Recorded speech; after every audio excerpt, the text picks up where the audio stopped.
All right, here we are. So I know you guys are probably getting a ton of emails from your different classes and things like that, telling you what the next couple weeks are going to look like. So to switch it up a little bit, just sending a quick video. So I got about four things I want to quickly cover and just kind of give you guys a heads up for what I'm thinking, things you should be doing to prep for it, etc.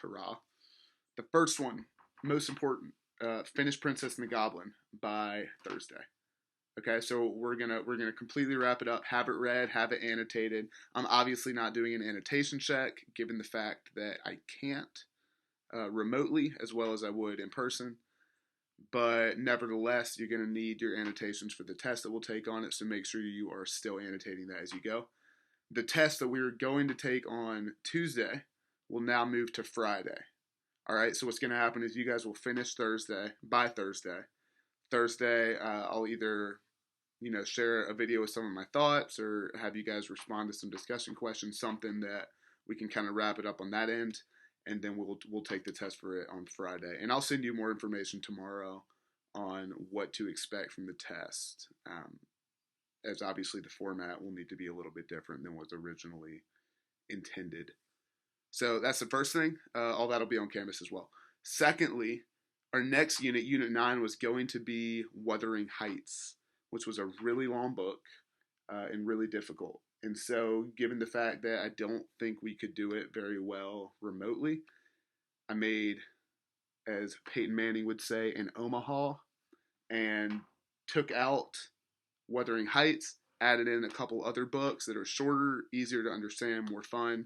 I think they'll be really good. Actually, I know they're good. I think they'll be good as a class in place of Wuthering Heights. So the two books we're going to do in the place of Wuthering Heights for Unit 9 are The Strange Case of Dr. Jekyll and Mr. Hyde, which is awesome. It's kind of a short story mystery. It's dark, it's spooky. It's just good. And then we'll do Through the Looking Glass by Lewis Carroll, which is the sequel to Alice in Wonderland. So they'll work really well with our curriculum. They'll be good. There's a lot of wisdom about, traveling on the journey of life, which is obviously the focus of this class. So we'll be able to dive in really deeply with those texts. And I think they'll just be easier to understand and more fun on your end, which will just be great for both of us. So what y'all need to do is Monday or Tuesday, make sure you show up to CCS at some point and get those texts. So I have them there for you. I have hard copies, and you need to make sure you report Monday or Tuesday before campus closes so that I can give you those. So if for some reason that is impossible, let me know, and either I can find you and drop them off, or maybe a friend or someone can get them to you in place of coming to the school. So let me know, but plan on coming either Monday or Tuesday. I'll be there from 8:20 to 3:20 to have those for you. Next 2 weeks, kind of trying to figure that out, obviously, but it'll most definitely be reading, responding to some things via discussions or some kind of reading check like we've done in the past. I'm also planning on doing some small group discussions with Google Hangout. So my idea is, from like 8:20 to 8:35, so about 15 minutes. I'll have 5 people from first period log on to Google Hangout and just kind of have a video discussion via some questions that I'll send out, and obviously I'll be there kind of watching, facilitating, etc.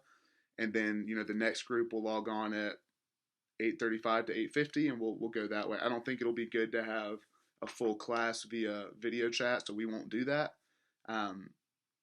We'll do some small group discussions. We'll do some journaling and things via Canvas, and then I'll also send out some video lectures and things like this on this YouTube channel. So like, subscribe, all those good things. Lastly, this is not mandatory in any way, but given the fact that we're isolated, I'm going to be doing some like 2 to 4 minute devotions over just what I'm reading in scripture and my thoughts on it.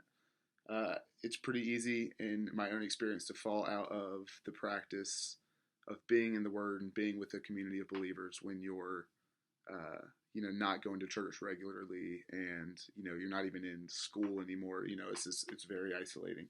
So those are in no way mandatory.